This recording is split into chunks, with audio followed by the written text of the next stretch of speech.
पिछले दिनों औरंगजेब की ट्रोलिंग के बाद जिस मुगल बादशाह पर अब नजर टेढ़ी हुई है वो हैं बाबर, और जिनके ऊपर कीचड़ उछालने की कोशिश हुई है वो हैं खुद महाराणा प्रताप के दादाजी राणा संग्राम सिंह। संग्राम सिंह को दुनिया राणा सांगा के नाम से जानती है। अक्सर राणा सांगा पर आरोप लगाया जाता रहा है कि उन्होंने ही बाबर को भारत बुलाया था। माना जाता है कि राणा सांगा ने बाबर को बुलाकर भारत को मुगलों का गुलाम बना दिया था। हाल ही में ऐसी कंट्रोवर्सी भी हुई जब कुछ लीडर्स ने उन्हें गद्दार कहा। गद्दार कहने की वजह भी एक ही थी, बाबर को भारत पर हमले का निमंत्रण देना। इस बात को लेकर खूब बवाल मचा क्योंकि दोनों ओर के लोग एक दूसरे पर लगातार कीचड़ उछाल रहे हैं। अब सवाल उठता है कि क्या राणा सांगा ने सचमुच बाबर को भारत में बुलाया था? यह बात हमें पता कहां से चलती है और इसमें सच्चाई क्या है? वो कौन सी बात है जो कुछ लाइंस के आगे हमेशा दबा दी जाती है और आपको सच तक पहुंचने नहीं दिया जाता? क्या सचमुच राणा सांगा को बाबर जैसे किसी लड़ाके की जरूरत थी? और अगर बाबर को राणा सांगा ने बुलाया था तो वो दोनों आपस में लड़ क्यों पड़े? राणा सांगा क्या सचमुच राजपूतों के लिए एक शूरवीर थे या फिर वो थे एक गद्दार? आज इन्हीं सवालों के जवाब आपको मिलेंगे, तो वीडियो में एंड तक बने रहिएगा। ये वीडियो बहुत इंटरेस्टिंग होने वाला है क्योंकि अपना इतिहास नहीं जानोगे तो खुद को कैसे पहचानोगे। दोस्तों, जैसे औरंगजेब को लेकर एक विवाद है कि वो एक कट्टर बादशाह था जिसने हिंदुओं और सिखों पर अत्याचार किए, वैसे ही महाराणा सांगा के ऊपर बहुत समय से आरोप लगता रहा है कि उन्होंने भारत में बाबर को बुलाया था। इस बात को खुद बाबर ने अपनी किताब बाबरनामा में लिखा है। ये वो किताब है जिसमें बाबर ने राणा सांगा की तारीफ भी की है और एक घटना का जिक्र भी किया है, जिसमें वो बताते हैं कि जब वो काबुल में थे तब राणा सांगा ने एक दूत के हाथों चिट्ठी भेजी। चिट्ठी में जो लिखा है वो बाबरनामा के इंग्लिश ट्रांसलेशन से मैंने उठाया है। चिट्ठी के बारे में बाबर लिखते हैं, यदि माननीय पातशाह उस तरफ से दिल्ली के पास आएंगे तो मैं इस तरफ से आगरा की ओर बढ़ूंगा। इसी जिक्र के आधार पर कहा जाता है कि राणा सांगा ने बाबर को भारत बुलाया था। इसके बाद अकबरनामा, फरिश्ता की तारीख फरिश्ता, जेम्स टॉड की annals and antiquities of Rajasthan और निजामुद्दीन अहमद की तारीख अकबरी जैसी कई किताबों में इसका जिक्र मिलता है। लेकिन क्या बाबर और इन सभी इतिहासकारों ने जो लिखा है वो एकदम सच है या फिर कहानी कुछ और है जो एक दावे के नीचे दब जाती है? तो इस बात को समझने के लिए हमें कहानी को शुरू से सुनना होगा, क्योंकि ये जो वीडियो है ये आपकी आंखें खोल देगा और आपको इतिहास में एक डिफरेंट पर्सपेक्टिव की तरफ ले जाएगा। देखिए, साल 1482 में राणा सांगा पैदा हुए थे। वो राणा रायमल के तीसरे बेटे थे। उनके जन्म पर ज्योतिषियों ने भविष्यवाणी की थी कि वो आगे चलकर सिसोदिया राजपूतों का नेतृत्व करेंगे। फिर आगे चलकर यही हुआ भी। साल 1509 में उन्होंने मेवाड़ की गद्दी संभाली, लेकिन उन्होंने सिर्फ गद्दी को संभाला नहीं बल्कि अपनी मिलिट्री ब्रिलियंस के दम पर उन्होंने मेवाड़ का मान बहुत ऊंचा कर दिया था। हिस्ट्री में ऐसे बहुत कम लोग होते हैं जिनकी कहानी अगर आप अपने हाथों से लिखेंगे तो आपको भरोसा ही नहीं होगा। राणा सांगा की कहानी भी कुछ ऐसी ही थी। सोच कर देखिए, उन्होंने राजपूतों को एक करने के लिए 100 से भी ज्यादा लड़ाइयां लड़ी। इन 100 लड़ाइयों ने उनके शरीर पर 10, 20 या 50 नहीं बल्कि 80 घाव दिए। एक ऐसा राजा जिसका एक पैर नहीं है, एक हाथ नहीं है और तो और एक आंख भी नहीं है, लेकिन जंग लड़ने की जिद ऐसी कि बड़े बड़े शूरवीर उसके सामने पानी भरने लगते थे। राजपूतों का इतिहास लिखने वाले जेम्स टॉड ने राणा सांगा को राजपूतों की आखिरी उम्मीद बताया था। खुद बाबर लिखते हैं कि राजा विक्रमादित्य के बाद राणा सांगा भारत के सबसे बहादुर राजा थे। उनके नेतृत्व में मेवाड़ राजपूताना का सबसे ताकतवर राज्य बना। इसीलिए जब बाबर ऐसा दावा करते हैं कि भारत में राणा सांगा ने उनको बुलाया था तो फिर डाउट होता है, और इस डाउट को हिस्टोरियंस क्लियर भी करते हैं। अब देखिए, इस घटना के 2 वर्जन मिलते हैं। बाबर ने अपनी डायरी यानी बाबरनामा में इस बात को लिखा कि उसके पास राणा सांगा के दूत आए थे जिन्होंने ये कहा था कि वो इब्राहिम लोदी पर उस साइड से हमला करें और दिल्ली पर आगरा की तरफ से हमला खुद राणा सांगा करेंगे। ये बात मैंने अभी थोड़ी देर पहले आपको बताई। लेकिन राणा सांगा ने धोखा दिया और बाबर की मदद नहीं की। यही वजह है कि बाद में दोनों के बीच में जंग भी हुई। इस जंग को खानवा की लड़ाई कहते हैं। इससे पहले 1527 में बयाना की लड़ाई में बाबर की करारी हार हुई थी, लेकिन 1528 में खानवा की जंग राणा सांगा हार गए। खैर, दूसरा वर्जन जो है वो जीएन शर्मा की किताब मेवाड़ और मुगल सम्राट में मिलता है। जीएन शर्मा यानी कि गोपीनाथ शर्मा उन्होंने अपनी किताब में लिखा है कि राणा सांगा ने कोई दूत नहीं भेजा, बल्कि खुद बाबर ने राणा सांगा से मदद मांगी थी।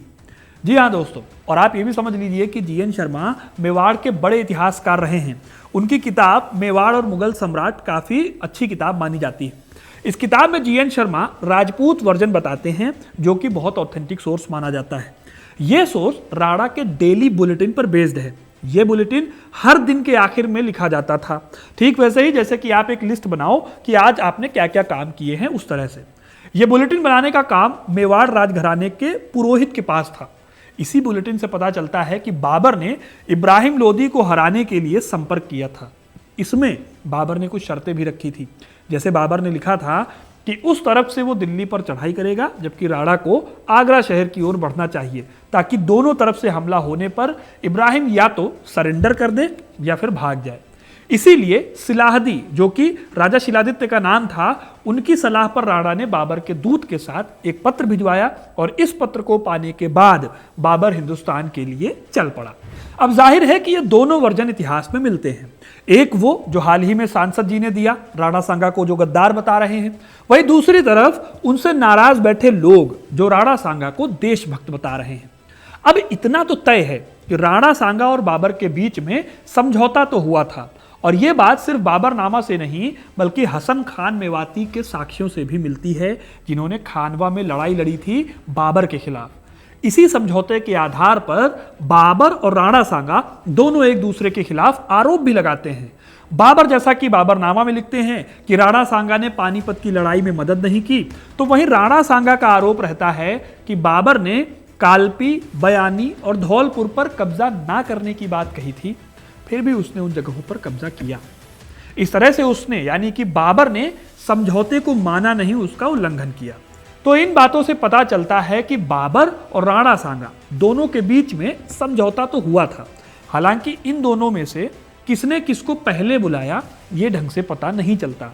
इसलिए हमें कुछ दूसरी बातों को ध्यान में रखना होगा, जिससे आप कंक्लूजन तक पहुंच सकते हैं। माने कि आप अंदाजा लगा पाएंगे कि आखिर उस टाइम पर हुआ क्या होगा। तो हम चलते हैं एक सवाल की तरफ। सवाल ये कि क्या बाबर को राणा सांगा की जरूरत थी? जवाब है हाँ, जरूरत थी। जीएन शर्मा तर्क देते हैं कि बाबर की फौज इब्राहिम लोदी की फौज के सामने कमजोर थी। उसकी फौज के पास इतने रिसोर्सेज नहीं थे जिससे कि वो अकेले लड़ पाए इब्राहिम लोदी से। इसीलिए बाबर को राणा की मदद की जरूरत थी, ना कि राणा सांगा को बाबर का साथ चाहिए था।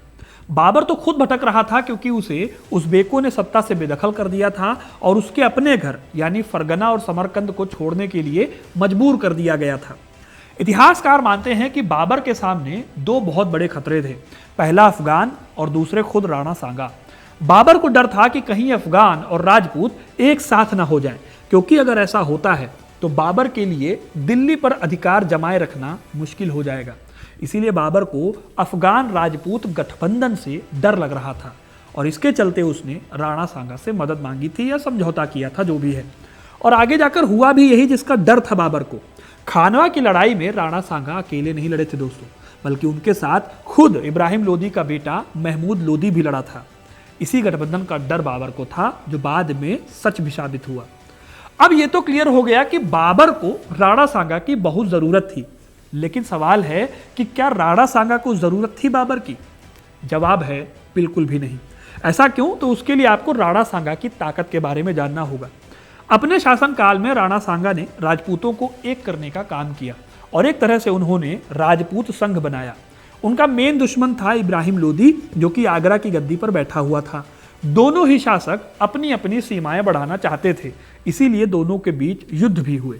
साल 1517 में खतौली के युद्ध में लोदी को बुरी तरह से हार मिलती है राणा सांगा से। फिर 1518 में धौलपुर में फिर से लोदी बुरी तरह से हार गया। ये दोनों युद्ध चित्तौड़ से करीब 450 किलोमीटर दूर लड़े गए थे। राणा सांगा ने लोदी को उसके घर के पास आकर हराया था। खुद बाबरनामा में बाबर ने इन दोनों युद्धों में राणा सांगा की जीत की बात लिखी है। इसीलिए बाबर को कहीं ना कहीं अंदाजा था कि पंजाब क्षेत्र के आलम खान लोदी से ज्यादा काम के राणा सांगा थे। अब दोस्तों, इन लड़ाइयों के चलते राजपूतों के बीच में राणा का कद काफी बढ़ गया था। जाहिर है कि राणा सांगा को 2 बार हराए गए शासक के लिए बाबर जैसे किसी लड़ाके की जरूरत नहीं थी। लेकिन वहीं अगर बाबर के साथ कोई राणा सांगा जैसा इतना ताकतवर शासक खड़ा हो जाए तो आप खुद अंदाजा लगा सकते हैं कि क्या हाल होगा इब्राहिम लोदी का। तो इस तरह से आप समझ सकते हैं कि फिलहाल तो बाबर की जरूरत राणा सांगा को नहीं थी। तीसरी बात यह आती है कि संग्राम सिंह ने बाबर को सहायता का आश्वासन अगर दिया भी था तो भारत की किसी स्थापित सरकार के विरुद्ध इन्होंने यह काम नहीं किया था, क्योंकि उस समय भारत में लोदी वंश का शासन था जिसका एरिया खुद संग्राम सिंह के राज्य से भी छोटा था। एक तरह से शासन भले ही दिल्ली से चल रहा था लेकिन वो अखिल भारतीय नहीं था, एक क्षेत्रीय शासन जैसा ही राज था। इसीलिए एक क्षेत्रीय राज के खिलाफ किसी व्यक्ति से गठबंधन करने को सीधे तौर पर गद्दारी का नाम नहीं दिया जा सकता। और दोस्तों, यह मध्यकाल की पृष्ठभूमि है कि यहां पर युद्ध पॉलिटिकल तौर पर अपनी सीमाओं को बढ़ाने के लिए या फिर अपने आप को सेफ रखने के लिए लड़े जाते थे। अब दोस्तों, सांगा भी चाहते थे कि नॉर्थ वेस्टर्न हिस्से में बाबर उन इलाकों पर कब्जा कर ले और वहीं तक लिमिटेड रहे, ताकि नॉर्थ इंडिया को जीतने की उसकी जो इच्छा है वो पूरी हो जाए और खुद संग्राम सिंह या राणा सांगा के इलाके भी सेफ रहे। तो राणा सांगा यहां अपना हित देख रहे थे, जो कि सही भी था, क्योंकि उस समय धर्म से ज्यादा जो प्रभावशाली चीजें थी वो थी राजनीतिक हित। और कोई शासक चाहता था कि उसके राजनीतिक हित और उसका साम्राज्य बड़ा हो, तो उसमें संग्राम सिंह जी भी कहीं गलत नहीं थे। लेकिन दोस्तों, बाबर और राणा सांगा दोनों महत्वाकांक्षी थे, दोनों को साम्राज्य विस्तार की लग थी, इसीलिए एक ही क्षेत्र में दोनों रूल कर पाए ऐसा होना पॉसिबल नहीं था। राणा सांगा जो सोच रहे थे कि बाबर नॉर्थ वेस्टर्न हिस्से पर कब्जा करके बैठेगा और मैं राजपुताना को संभाल लूंगा, वो पॉसिबल नहीं था। ये दोनों ही अपनी महत्वाकांक्षाओं को दबाकर एक दूसरे के बगल में रहते हुए शांति से रूल नहीं कर सकते थे। फिर आगे जाकर यही हुआ दोस्तों, दोनों ही शासकों ने एक दूसरे पर समझौते के उल्लंघन का आरोप लगाया। इसके चलते 1528 में खानवा का युद्ध हुआ। इस युद्ध में राणा सांगा की हार हो गई। खानवा के युद्ध में दोनों सेनाएं बराबर थी, लेकिन फिर राणा की सेना में शामिल राजा शिलादित्य, जिन्हें सिलहदी के नाम से भी जाना जाता था, जिन्होंने राणा सांगा को सलाह दी थी थोड़ी देर पहले जिनकी मैंने बात बताई, वो अपनी 30,000 की घुड़सवार सेना को लेकर बाबर की सेना से जा मिले। इस धोखाधड़ी से हैरान राणा को अपनी योजना बदलनी पड़ी और इसी हेर फेर में एक तीर या एक गोली आकर राणा को लगी और वो बेहोश होकर गिर गए। बाबर की इस युद्ध में जीत हुई और कुछ दिनों बाद राणा सांगा की मृत्यु भी हो गई। इस युद्ध के बारे में मैंने इस वीडियो में डिटेल में बताया, आप यहाँ पे जाके क्लिक करके देख सकते हैं। अब एक इंटरेस्टिंग बात बताऊं आपको, जीएन शर्मा ये तक लिखते हैं कि बाबर ने राणा सांगा के दूत भेजने की बात इसी लड़ाई यानी खानवा की लड़ाई को जस्टिफाई करने के लिए लिखी थी। वो ये दिखाना चाहता था कि जब पानीपत में लड़ाई हुई तो राणा सांगा समझौते के तहत उसकी मदद के लिए आगे नहीं आए, इसीलिए वो अपने साथ हुए धोखे के चलते अटैक कर रहा था। वो तो ये भी लिखते हैं कि बाबरनामा में बाबर ने हमेशा सच कहा, ऐसा बिल्कुल भी नहीं है। मतलब उसने कई बार जानबूझकर गलत सलत फैक्ट्स दिए हैं। एग्जाम्पल के लिए उसने एक से ज्यादा बार पॉजिटिव वर्ड्स में कहा कि इब्राहिम लोदी के पास लड़ाई में उसके पास सिर्फ 12,000 सैनिक थे। हालांकि जो मॉडर्न रिसर्च है उनसे पता चलता है कि पानीपत के मैदान में उसके पास बहुत बड़ी संख्या में सैनिक थे। इसके साथ ही जीएन शर्मा लिखते हैं कि किसी भी दूसरे कंटेम्प्रेरी राइटर, चाहे वो हिंदू हो चाहे मुस्लिम हो, उन्होंने काबुल में सांगा द्वारा राजदूत भेजने का उल्लेख नहीं किया है। इसलिए बाबर की बात को पूरी तरह से सही नहीं माना जा सकता। अब दोस्तों, इन सारी बातों से सवाल उठता है कि क्या राणा सांगा को गद्दार कहा जा सकता है? जवाब आप कमेंट में बताइए, लेकिन मेरे हिसाब से नहीं कहा जा सकता। ये मेरा अपना विचार है कि उन्हें गद्दार नहीं कहा जा सकता, क्योंकि बाबर को भारत उन्होंने बुलाया हो या नहीं, लेकिन उस दौर में जो पॉलिटिकल गठबंधन होते थे वो फैसले धार्मिक भावनाओं से प्रेरित नहीं होते थे। एग्जाम्पल ले लीजिए, हसन खान मेवाती जो कि मुसलमान थे और संग्राम सिंह जी की तरफ से लड़ रहे थे, वहीं दूसरी तरफ ग्वालियर के राजा विक्रमाजीत इब्राहिम लोदी की तरफ से लड़ते हैं। बाद में उनकी शहादत भी हो जाती है और वो बाबर के खिलाफ लड़ रहे थे। तो धार्मिक मुद्दे जो आजकल बनाए जाते हैं वो उस समय नहीं मौजूद थे। तब कोई भी राजा, कोई भी व्यक्ति अपने राजनीतिक आकांक्षाओं के लिए किसी के साथ लड़ता था, क्योंकि राजा को अपने स्टेट को, अपने राज्य को सेफ रखना होता था। उसे डर होता था कि कहीं उसके इलाके पर कब्जा ना हो जाए। सबके मेन मुद्दे थे अपनी राजनीतिक आकांक्षाओं को पूरा करना, और राजनीतिक आकांक्षाओं को पूरा करने के लिए अगर किसी तरह के कोई समझौते होते थे तो उसको आप ये नहीं कह सकते हो कि वो गद्दारी थी या किसी के साथ की गई गद्दारी थी। इसीलिए इतिहासकार भी इस सवाल पर बहुत ध्यान नहीं देते कि किसने किसको बुलाया था और किसने किसको नहीं बुलाया था। बल्कि उनका ध्यान इस बात पर ज़्यादा होता है कि आखिर दोनों के बीच में संबंध कैसे थे और उन संबंधों का उस दौर की राजनीति, समाज, संस्कृति, अर्थव्यवस्था, इन सब पर क्या असर पड़ा। आखिर उस गठबंधन ने किस तरह से पॉलिटिक्स को शेप किया। तो दोस्तों, मेरा विचार तो यही है कि राणा सांगा गद्दार नहीं थे।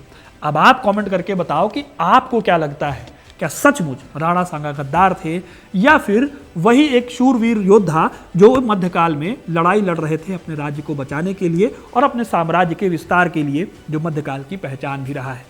अब आप अपनी राय कमेंट में जरूर बताइएगा। वीडियो अगर पसंद आया है तो इसे लाइक और ज़्यादा से ज़्यादा शेयर करें, ताकि जो लोग सोचते हैं कि राणा गद्दार थे उन तक ये बातें पहुंच पाएं। और इस तरह की तमाम ऐतिहासिक कहानियों के लिए हिस्ट्री कनेक्ट को सब्सक्राइब जरूर करें। बहुत बहुत धन्यवाद।